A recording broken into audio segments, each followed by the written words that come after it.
Je suis une survivante d'un mariage d'enfants. J'ai été forcée par mon père à me marier à 15 ans. J'avais 12 ans. Mes parents et les membres de l'Église m'ont dit que c'était la volonté de Dieu pour ma vie. J'ai été forcée à épouser un homme de 43 ans accusé d'agression sexuelle.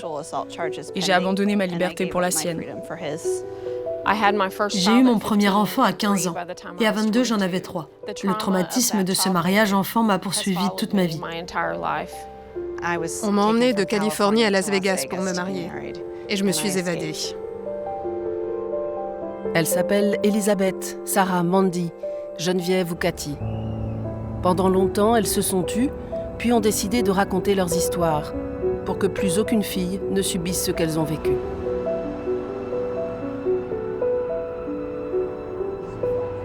Cap sur Burbank, dans la grande banlieue nord de Los Angeles.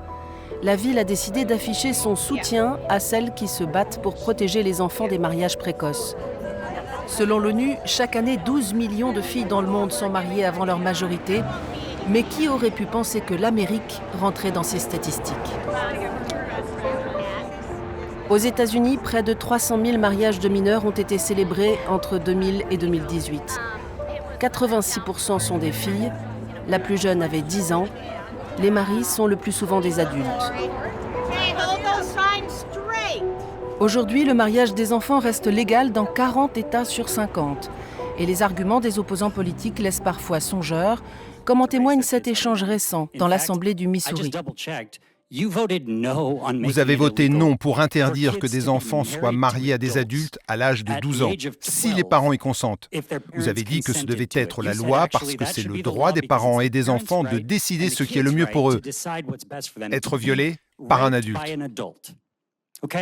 Vous connaissez des enfants qui ont été mariés à 12 ans ? Je n'ai pas besoin de ça. Moi oui, et figurez-vous qu'ils sont toujours mariés.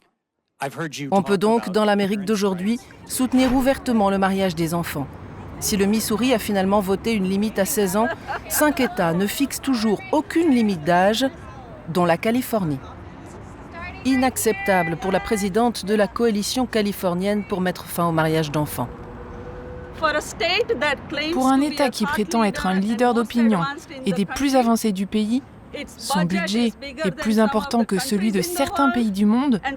Pour nous, ne même pas avoir d'âge limite et autoriser le mariage des enfants à l'âge de 10, 12, 15 ans est plutôt honteux. Moi, Nick Schultz, premier adjoint de la ville de Burbank, au nom de notre maire. Le premier adjoint au maire de Burbank est là pour témoigner du soutien de tout le conseil municipal, convaincu que la Californie, habituellement progressiste, doit cette fois rattraper un terrible retard pour protéger les enfants. Merci à tous d'être venus. Quand je ne suis pas ici à l'hôtel de ville, je travaille comme procureur au département de la justice pour combattre les trafics humains. Et vous avez absolument raison. La Californie est un foyer pour ces trafics. Et le mariage, un outil parmi les plus efficaces pour les trafics d'enfants. Et il est grand temps de faire quelque chose. Sarah et Mandy, venues témoigner à Burbank, sont deux survivantes de mariages précoces, comme elles se désignent. Avant de repartir chacune à un bout de la Californie, elles ont un moment pour se retrouver. Mandy avait 12 ans lorsqu'elle a été fiancée à un garçon de son église évangélique. Sarah, elle, a été mariée à un inconnu en une journée lors de vacances chez son père. Elle avait 15 ans et lui 28. Quand ma fille est née, quelque chose a changé. J'avais 16 ans. J'étais toujours une petite fille. Et je voyais des mômes de mon âge en train d'aller à l'école. Et je me suis dit, pourquoi je ne peux pas faire ça moi ? Je veux aller à l'école. Et puis je suis tombée à nouveau enceinte. Et j'adore mes deux enfants, mais je n'ai pas choisi de les avoir. Et j'ai eu l'impression que c'était un autre coup dur pour moi. Et je ne savais pas comment j'allais pouvoir m'en sortir.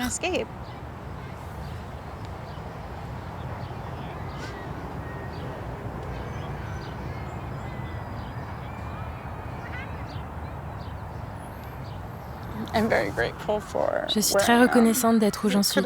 Ça aurait pu tourner tellement plus mal, tu vois. Et aussi de pouvoir plaider pour celles qui n'en ont pas la force. Parce que quand j'y repense, je me dis, et si j'avais renoncé ? Si j'y étais retournée pour accepter mon destin ? Je me rappelle même plus cette fille-là. Oui, je sais. Tu la cherches toujours, cette fille. Est-ce que ça va? Ah oui, ça va. Plus de 80% des mariages d'enfants se terminent par un divorce et dans la douleur. Et pour ces très jeunes femmes, la liberté retrouvée n'est alors que le début de nouveaux combats à mener seules. C'est un travail permanent pour dénouer le traumatisme.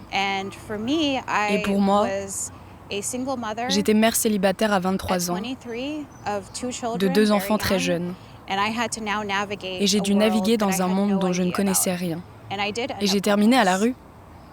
J'ai vécu comme une SDF pendant 6 mois, à essayer de trouver un toit pour moi et mes enfants, à essayer de me battre, essayer de survivre. Un diplôme de cuisine permet à l'époque à Sarah de garder la tête hors de l'eau. Pour remonter la pente et reconstruire sa vie pas à pas, il lui aura fallu 10 ans.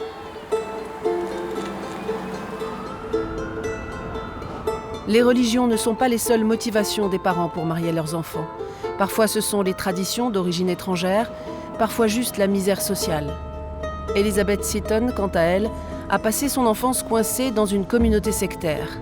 À 56 ans, elle vit à Los Angeles et entreprend finalement d'écrire son histoire, et pour ça, retourne sur les lieux de son enfermement et de son mariage, contraint mais légal, à 15 ans.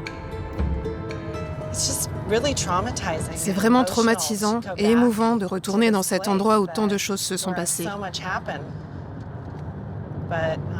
Mais c'est pour une bonne cause, parce que nous devons mettre fin au mariage des enfants en Amérique. Elizabeth veut revoir Murrieta Hot Springs, un magnifique complexe hôtelier qui rouvrira au public en 2024. C'est là qu'elle a passé son adolescence. C'était alors une secte dont le leader était son beau-père. Mon cœur s'emballe un peu. C'est là que le mariage a eu lieu, juste là, dans ce bâtiment.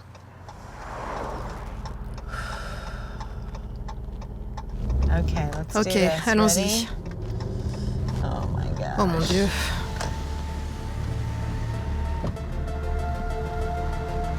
Bonjour, j'ai vécu ici et nous voulions juste voir la propriété. Non, on ne peut laisser entrer personne, sauf ceux qui travaillent sur la propriété. Ok, alors comment ça? Ah, faites demi-tour là-bas. Bon voilà, vous pouvez voir vite fait. Ça c'est le bâtiment dans lequel je vivais quand ils m'ont torturé, juste là. C'est ce qu'on appelle le bâtiment californien. Je pense qu'on devrait essayer d'aller par là. Quelques 200 membres de la secte vivaient derrière ces grilles. Les femmes avaient interdiction de parler aux visiteurs, ordre du gourou. Elizabeth, la rebelle, n'a jamais oublié ce jour où sa vie a basculé, à 15 ans. On nous a surpris dans une salle à manger sombre avec mon petit ami.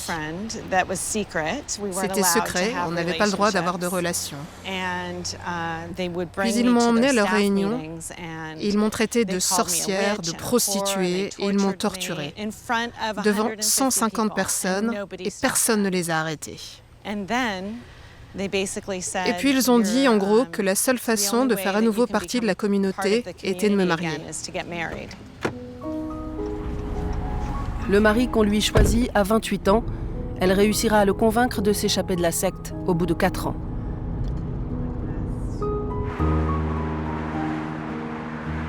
À Irvine, dans la banlieue sud de Los Angeles, cette femme active ses réseaux politiques. Rima Nashashibi fait littéralement le siège des élus. Elle a fondé une ONG pour combattre le mariage des enfants, le trafic d'êtres humains et les violences sexistes. De récentes recherches indiquent qu'il y a eu 23 588 mariages d'enfants dans l'État de Californie et 300 000 à l'échelle de tout le pays. Rima a rendez-vous avec Coty Petri-Norris, une députée de l'État de Californie qui s'apprête à déposer une proposition de loi pour y interdire le mariage avant 18 ans. Et la bataille n'est pas gagnée d'avance. Un précédent projet de loi avait échoué en 2017, mais l'opposition n'était pas venue d'où on l'attendait. C'est la puissante association Union américaine pour les libertés civiles qui s'y était opposée, suivie du planning familial, au nom du droit fondamental à toutes les libertés, y compris celle du mariage, et leurs positions n'ont pas changé depuis. La Californie est maintenant l'un des 5 seuls États du pays, l'un des 5 seulement où il n'y a pas d'âge minimum pour le mariage. Et je pense que les progrès remarquables réalisés à travers le pays mettent davantage de pression sur la Californie pour qu'elle agisse. Leurs arguments pour s'opposer étaient de dire que si les enfants ne pouvaient pas se marier, les républicains s'en serviraient pour interdire l'avortement. Mais le droit à l'avortement est désormais inscrit dans la Constitution, donc je ne comprends pas. Je ne comprends pas non plus, parce qu'il y a beaucoup de choses dont on dit aux jeunes de 18 ans qu'ils ne peuvent pas les faire, d'accord ? Mais je pense vraiment qu'il y a une opportunité pour nous d'y parvenir l'année prochaine. Rima Nashashibi est une infatigable avocate de la cause. Et quand elle n'est pas dans les permanences électorales ou les mairies, elle intervient dans les églises, les mosquées et auprès des plus jeunes dans les lycées ou les facs. Ce jour-là, elle est invitée devant les étudiants de l'école d'infirmières de l'Université de l'État de Californie.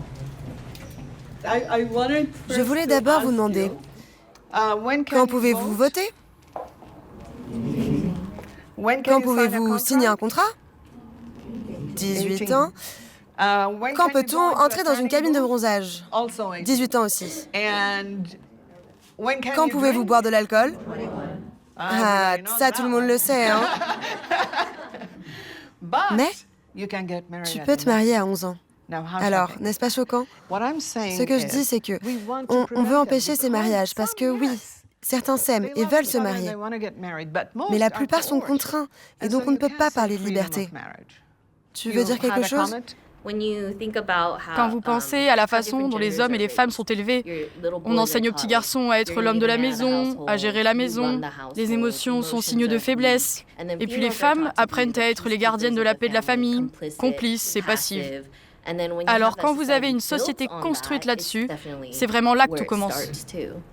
Tu as tout à fait raison.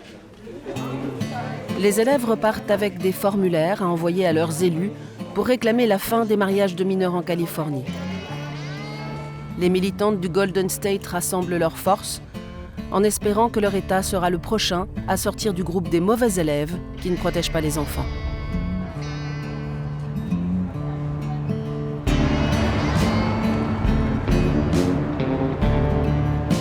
D'autres États, 35 exactement, ont déjà partiellement légiféré mais sans réussir encore à imposer l'âge minimum de 18 ans. C'est le cas de l'Indiana, cet État du Midwest des États-Unis. Depuis 2020, l'âge minimum du mariage a été rehaussé à 16 ans et quelques garde-fous ont été instaurés, comme l'écart d'âge entre les mariés, 4 ans maximum. Depuis, les mariages de mineurs ont chuté de plus de 80%.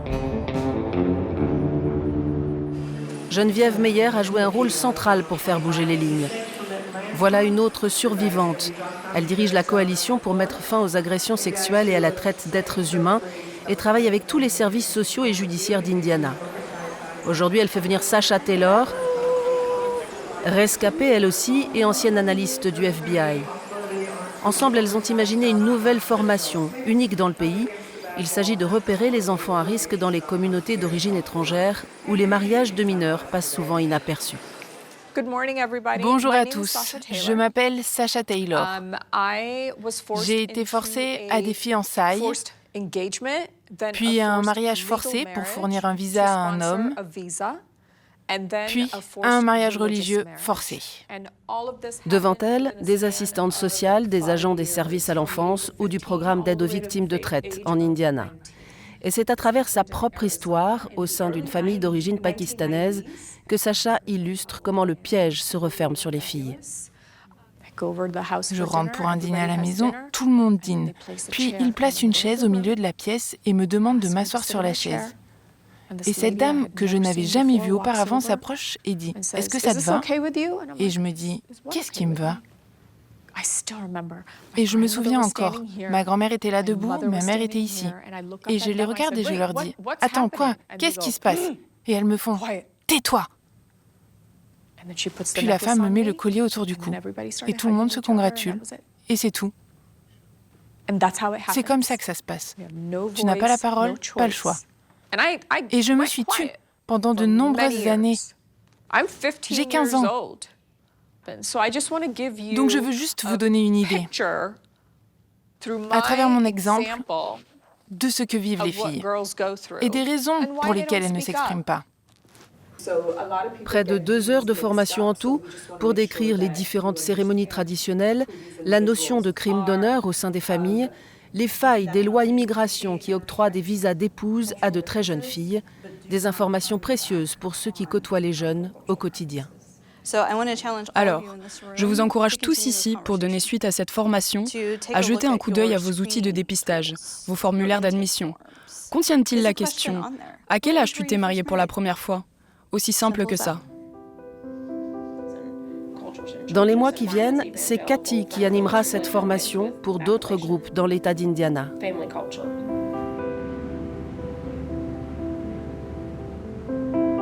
Ce soir-là, c'est chez elle que se retrouvent les 3 amies dans la banlieue d'Indianapolis. Cathy, c'est la mama d'une tribu de 7 enfants. Les 3 aînés sont nés de son premier mariage, célébré alors qu'elle avait 14 ans, au sein d'une église chrétienne fondamentaliste. Voilà Tom, Ivan, Adam, mon fils aîné, Jessica, Bella, ma plus jeune fille biologique, Lena, la plus jeune, et Lévi et Jack.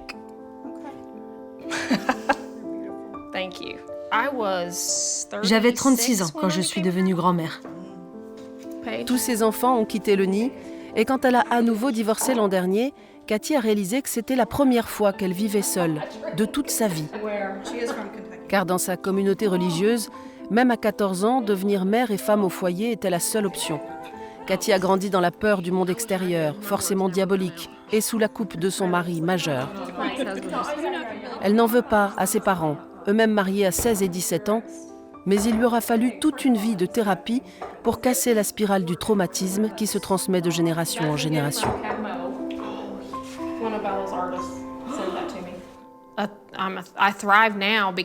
Je m'épanouis maintenant parce que j'ai fait ce choix. Je ne laisse pas ce traumatisme me ramener en arrière.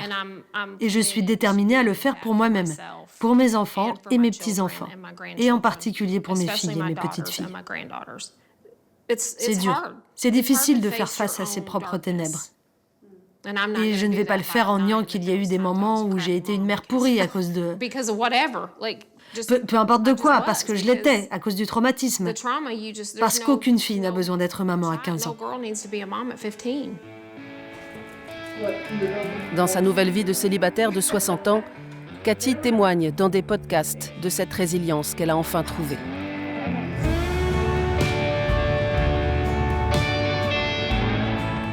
Fort Wayne, c'est la 2e ville de l'État d'Indiana, dont l'une des citoyennes d'honneur n'est autre que Geneviève. Elle vit et travaille à Fort Wayne, et la force de son engagement avec les services sociaux et la protection de l'enfance s'affiche même sur les murs. C'est un grand honneur d'être reconnu pour notre contribution et le travail que nous avons accompli. Et c'est vraiment un travail collectif. Donc ça rappelle que quand les gens unissent leurs forces, on peut faire des choses incroyables. Et c'est aussi un peu gênant. Oui, j'aime bien. C'est plutôt chouette. Repérer les plus vulnérables, c'est l'obsession de Geneviève au quotidien. Sans doute parce qu'enfant, elle a vécu tous les abus dans un contexte de misère sociale. Jusqu'à ces attouchements d'un voisin de 43 ans que sa mère l'oblige à épouser pour qu'il échappe à la prison. Elle a alors 15 ans et garde en elle cette fracture. Personne ne l'a jamais aidée. C'est seule qu'elle s'en est sortie, puis depuis 15 ans, avec la bienveillance de Nick, son second mari. Je me sens vraiment mal pour elle. La plupart du temps, c'est surtout de la colère et de la rage envers tous ceux qui auraient pu faire quelque chose. J'ai des enfants, et si quelqu'un essayait un jour, il ne pourrait plus marcher. À chaque fois que c'est nécessaire, Geneviève va plaider devant les élus de différents États. Il lui faut alors rassembler ses forces pour se souvenir des heures sombres. Je ne prends aucun plaisir à témoigner, mais je sais à quel point c'est important. C'est dur à chaque fois. Et vous déversez la période la plus douloureuse et la plus difficile de votre vie dans une pièce remplie d'étrangers. Et certains s'en soucient, et d'autres pas du tout. Parfois, je me dis, je n'ai pas envie de faire ça. Ça dépend de ma capacité émotionnelle face à ce que je vis. Par exemple, si mes adolescents me font la misère, tu vois, je prends un peu de recul. Pour l'heure, Geneviève peaufine sa stratégie pour repartir à l'assaut de l'Assemblée d'Indiana avec ce nouvel objectif, plus aucun mariage avant 18 ans.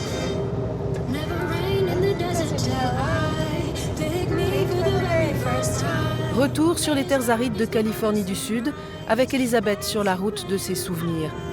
Une grande ligne droite vers le Nevada voisin, c'est là qu'à 15 ans, son beau-père l'a emmenée se marier dans l'une de ces petites chapelles kitsch de Las Vegas.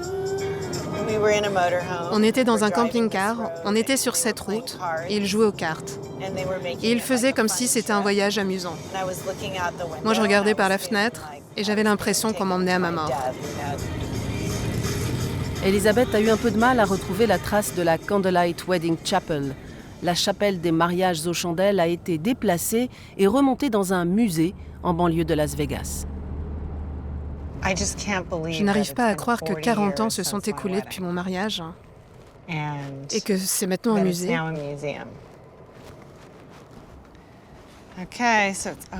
Alors c'est par ici. Waouh, la voilà. Oh mon Dieu, regardez ça. C'est tellement bizarre. Elle est plus petite que dans mes souvenirs. Ok, allons voir. Oh mon Dieu. Incroyable. C'est bien là. Oh, regardez ça. Oh mon Dieu. On s'est avancé là. J'ai jeté toutes les photos parce que je ne voulais plus jamais les voir. Mais là, j'avais besoin de revoir le lieu. J'avais besoin de le revoir.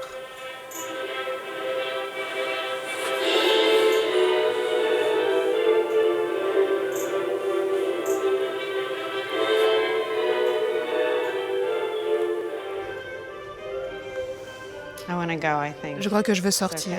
Ok?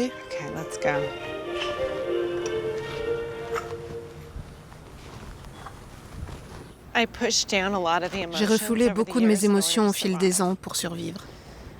Et je ne l'ai pas tellement ressenti tant que j'étais dans la chapelle, mais maintenant que je suis sortie, je veux juste le retrouver. Je sais qu'il habite tout près d'ici. Mon beau-père, mon ex-beau-père, qui était mon agresseur et qui m'a forcé à ce mariage.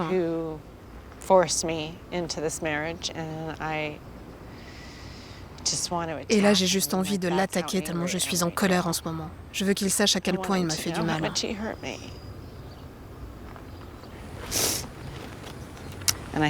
J'ai sa photo. Le voilà, mon beau-père, Jefferson Campbell. Et il habite quelque part dans le coin. Il faut que je le trouve.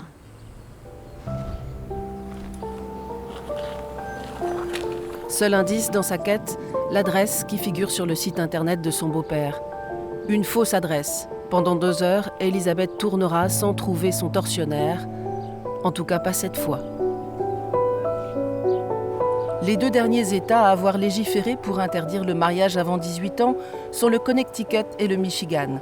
Il en reste 40 dans lesquels les survivantes continueront d'aller témoigner pour que tous les mineurs soient protégés des mariages précoces. Alors seulement, elles pourront tourner cette page douloureuse de leur histoire.